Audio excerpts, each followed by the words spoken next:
Flop once, shame on the studio. Flop 2 or 3 times and you might be forced to play Thor for the rest of your career. But first,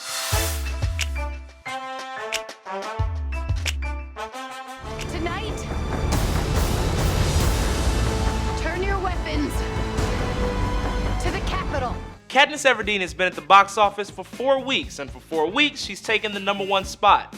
The Hunger Games Mockingjay Part 2 brought in an estimated $11.3 million.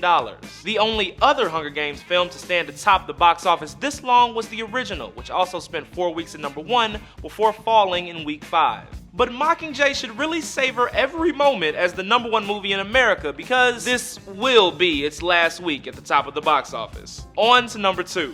What is it?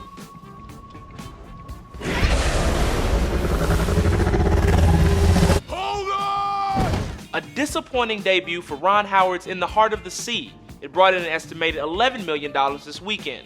That's especially bad when you consider the nearly $100 million Warner Brothers spent to make the film. Star Wars won't hit theaters for another 6 days, but many would argue the countdown for The Force to Return started a week ago. Forbes' Scott Middleton called In the Heart of the Sea a pre-Star Wars sacrificial lamb, and suggested Chris Hemsworth's Sea Tale may have fared better in March rather than the crowded holiday season. Do you pick up the gun, Troy? I pick up the gun. Between now and the new year, Hemsworth and company will compete with 8 new nationwide releases. That list includes Point Break, which is also from Warner Brothers. To make matters worse, this isn't the first flop of the year from Warner Brothers. For a studio, big releases don't get much more painful or expensive than Pan and Jupiter Ascending, which both came from Warner Brothers this year. But enough bad news. On to number 3.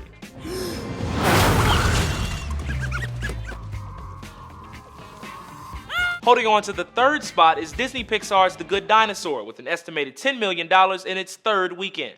As for next week, well, I think we've all waited long enough. There are stories about what happened. It's true. All of it. For Newsy, I'm Jamal Andrews.